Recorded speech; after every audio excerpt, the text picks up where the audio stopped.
nos Estados Unidos você pega a pior imobiliária, em termos de comissionamento, pagava 71% para os corretores. A pior. Imagino que isso está causando algum descontentamento com importantes imobiliárias. A gente sempre foi muito claro onde a gente estava no mercado, o que a gente achava que estava errado. E aí isso gerou uma inimizade grande de uma rede que foi criada de algumas imobiliárias. E aí começou uma discussão assim, não, se você tá na Pilar, é 40% para você e 60% para mim. Eu vou te punir com 10. Eu vou te punir com 10. A gente ouviu falar 70-30. E aí qual que era a justificativa?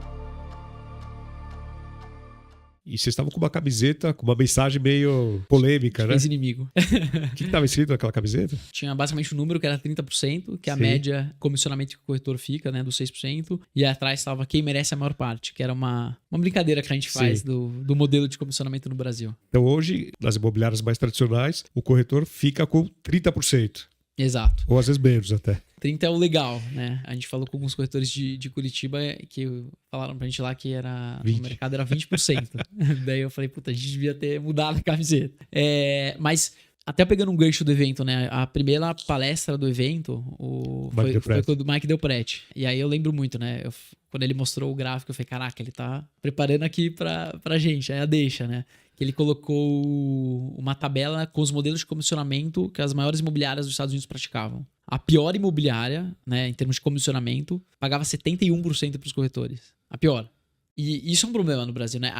Um dos motivos que a gente não tem um ambiente de parceria, né? Que a gente não conseguiu estruturar o mercado, tá no modelo de comissionamento, né? As estruturas hoje imobiliárias grandes são pesadas, elas são caras. É muito ineficiente quando a gente para ver o ratio de... Depois a gente até pode entrar nesse assunto, mas o ratio de funcionário por corretor, né? Operacionalmente falando, é um dado legal da gente falar depois, mas... Custo fixo é alto, né? Custo fixo muito alto e alguém paga a conta, né?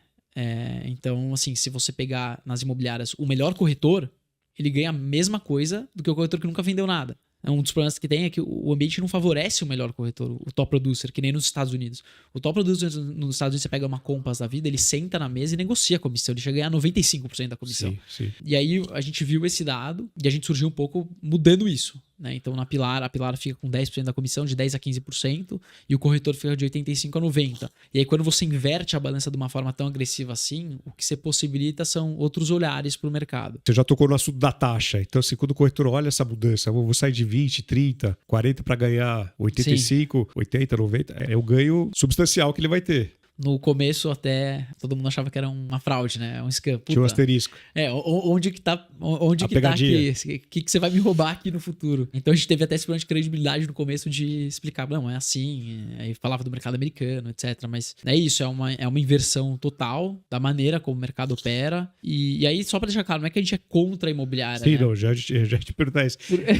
eu fiz um post, o evento começou na sexta lá em Curitiba. Quinta-feira a gente estava no jantar e o Mike estava no jantar e eu falei assim, ó, eu vou fazer esse post amanhã. Você concorda? Aí ele olhou assim, eu traduzi para ele, estava escrito o seguinte, não é o corretor que trabalha para a imobiliária, é a imobiliária que tem que trabalhar para o corretor, alguma coisa assim. Ele falou, não, é isso que eu penso. Aí eu publiquei isso, lógico, é isso que eu penso. E tem muita gente concordando e alguns donos de imobiliária que eu conheço veio, não, imagina, é um absurdo isso que você está falando. Sim. Tem que ser meio a meio, tem que ser parceria, tem que ser... Não é a imobiliária que trabalha para o corretor. E aí eu te perguntar essa questão. Os donos de imobiliária, quando a Pilar surgiu, imagino que olharam diferente. Sim. Mas hoje tem imobiliárias vindo para a Pilar. Por que a imobiliária se pluga na Pilar e a gente vê alguns casos aí, não é não são 1, 2, 3. Uma coisa que, enfim, a gente sempre tentou também falar é que o corretor, ele também é um cliente da imobiliária. Ele é um parceiro ali da imobiliária, ele é um profissional autônomo. Ele tá ali também, né? É uma troca. E o que a gente via era que a troca estava desbalanceada, né? O que a gente estimula na Pilar é um pouco o que a gente brinca que é a imobiliária 2.0, que é um modelo de comissionamento mais justo, que o dono da imobiliária, o líder, ele também gere valor para o corretor, não no sentido de estrutura, mas no sentido de treinamento, no sentido de mentoria, que é de fato, enfim, onde a gente vê que dá para...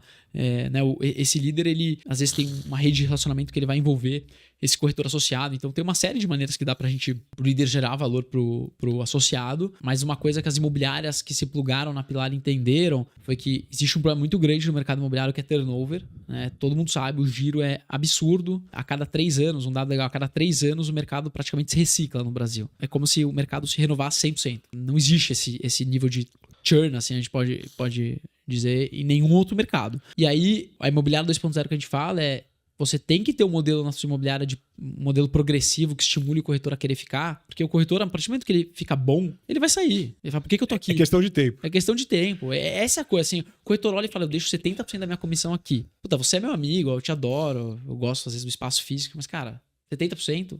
Então, por que a gente também acabou criando muito esse estigma de dono de, né, com dono de imobiliário? Porque o movimento que aconteceu em São Paulo foi que como ninguém quis mexer no modelo de comissionamento, é difícil, etc., os corretores bons, né, começaram a sair das imobiliárias. Então, a gente pegou os top producers de grande parte das imobiliárias boas aqui de São Paulo, foram criar marca e hoje estão aí transacionando, etc. Agora, por que o meu imobiliária entra, né? Para responder a tua pergunta mais objetiva. Eu acho que tem um lado de trocar o fixo pelo variável. Isso é uma alavanca boa, né? Quando você tem um custo fixo, você fez uma escolha. Você está alocando dinheiro em alguma coisa, imobilizado, sei lá, quero ter um escritório. Você fez uma escolha de alocar dinheiro imobilizado. Quando você não precisa disso, você tem a verba, você vai alocar em algum outro lugar. Você pode investir em marketing na sua imobiliária, você pode investir em lead para os corretores, tem outras coisas que você pode fazer, curso. Então tem um lado de você desalavancar a sua operação que é muito boa. E aí tem uma outra questão mais objetiva que é, hoje 50% das vendas que a gente faz são feitas em parceria dentro da Pilar, ou seja, na rede. Que é um dos principais ativos. É hoje o que eu diria que é o principal, né? 2 marcas que se conectam dentro da Pilar e fazem uma venda. Então o corretor ele enxergou de fato um potencial de vender mais, né? Então parte do motivo que hoje tem esse mais rápido, né? Mais rápido, exatamente. Porque possivelmente o comprador do imóvel que ele tem, ou vice-versa, está lá dentro. Exatamente. Então ele não precisa sair, não precisa fazer um esforço de marketing. Tem uma coisa no mercado americano que lá você tem esse conceito de corretor do comprador e corretor do vendedor. Sim. E aqui no Brasil você tem o conceito de inimigo e inimigo, né? O corretor é teu inimigo, não é teu amigo. E ele é quase que um frenemy. Ele é um concorrente, mas ele é um parceiro. E nos Estados Unidos tem muito isso de enxergar o corretor como um cliente. A pessoa capta o imóvel nos Estados Unidos, ela vai falar com corretores. Primeiro, claro. Ela vai divulgar para a rede de corretores. Antes de sair fazendo marketing, vou fazer Instagram, etc. Por isso que a venda é mais rápida. Exato. Então hoje tem esse conceito de você captar o imóvel, divulgar na rede. Tem hoje 400 corretores dentro da rede que vão acessar aquele seu imóvel, bons corretores que trabalham em regiões parecidas, alto padrão, e podem vender o seu imóvel. Então é giro, né? É acelerar o mercado em si. A gente faz eventos há algum tempo já nos Estados Unidos e a gente sempre visita a Compass lá, que é uma referência. E a Compass foi a única imobiliária que eu vi no mundo inteiro que tem lá um quadro que mostra que o corretor está no centro de tudo. E a Daiane, que é a nossa parceira, ela fala, ela já trabalhou em outras imobiliárias, mas aqui a gente tem uma importância incrível, sabe? Como eles tratam o corretor, isso faz a diferença, né? No Brasil, a Pilar tá meio que levantando essa bandeira, né? Exato. Assim, é difícil falar, mas na nossa visão, ninguém ainda empoderou o corretor. Sempre dá pra você colocar o corretor mais no centro da história, né? Então, a pergunta que a gente sempre faz quando a gente vai desenvolver alguma coisa é, isso aqui de fato melhora a vida do corretor? Quanto melhora? Aí tem essa brincadeira em produto, que você tem que se apaixonar pelo problema e não pela solução. Né? E a gente tenta ficar muito ficcionado nisso. Tem muito problema para ser resolvido, tem muita dor nesse mercado. Então a gente constrói a empresa um pouco nisso, né? Entendendo os problemas, o que dá para melhorar e colocando de fato o corretor no centro. Os corretores eles participam do desenvolvimento da feature, a gente sempre pega feedback, melhora, volta, itera, fica acompanhando o engajamento na plataforma, o uso, o que não está sendo usado porque está escondido, não está, e aí melhora, e aí volta. Então é um trabalho infinito de ficar iterando para de fato ter um produto muito bom. A Compass investiu, tem esse número, né? Que eles investiram $1 bilhão em tecnologia. Só em tecnologia.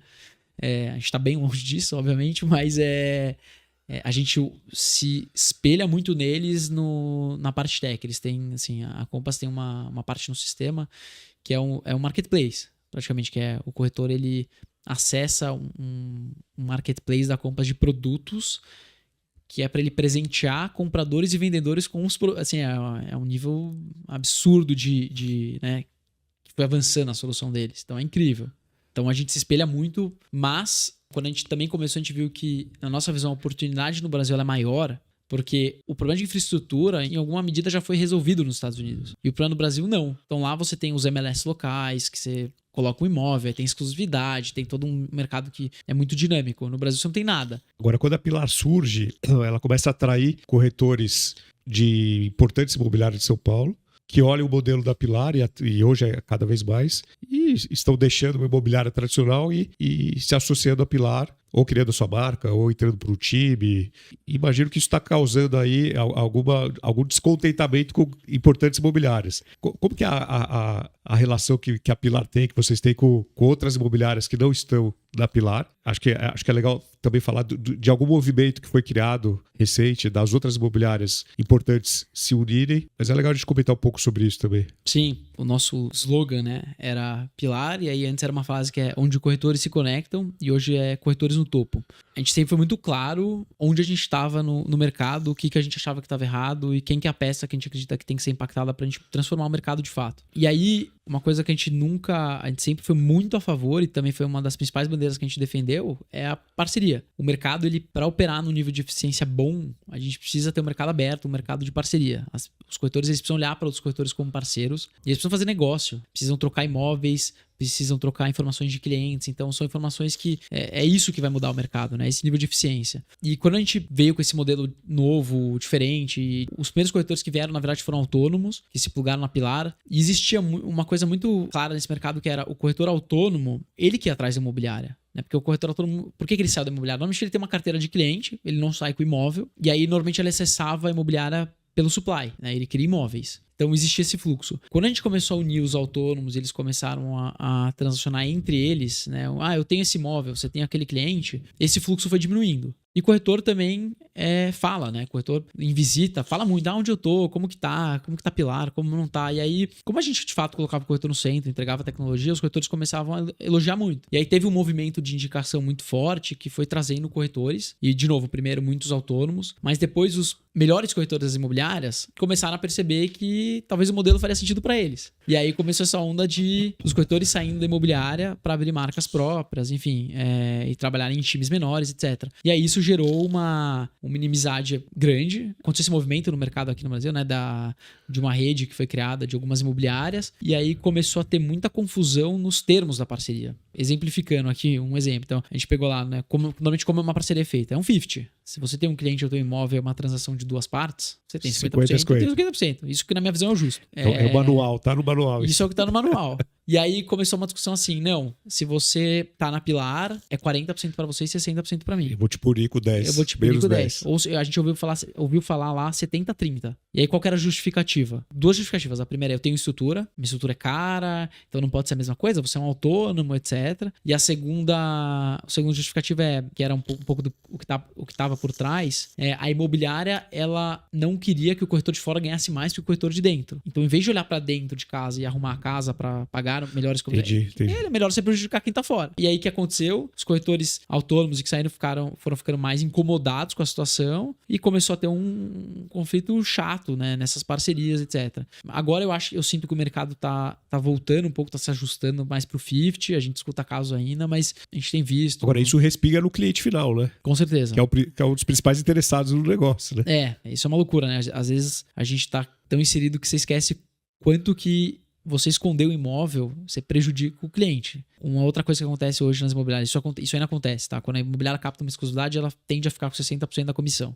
Se a imobiliária, se esse corretor que trabalhasse nessa imobiliária, mas normalmente é mais top-down isso, né? Mas se você fosse de fato, quando você capta uma exclusividade, o corretor, na verdade, está se comprometendo ali. É a cara dele que está captando a exclusividade. Você usa a marca, mas é o corretor que está ali no processo de captação, é o nome dele, ele que está se comprometendo a trabalhar, etc. Se tivesse um alinhamento de fato com o proprietário, você talvez deveria pagar mais para alguém vender esse imóvel e não menos, né? Você deveria falar assim, se você vendeu, eu te pago 60%. Então, assim, e aí nossa visão é que deveria ser um 50, né? Você captou a exclusividade, você vai trabalhar o imóvel, que você está se comprometendo, faz anúncio, enfim, faz o que tem que fazer. Mas, cara, você tem que encontrar muitas vezes um corretor parceiro. Então, a gente acha que o mercado está caminhando para isso, tá? A gente espera, na verdade. Né? Sou muito otimista.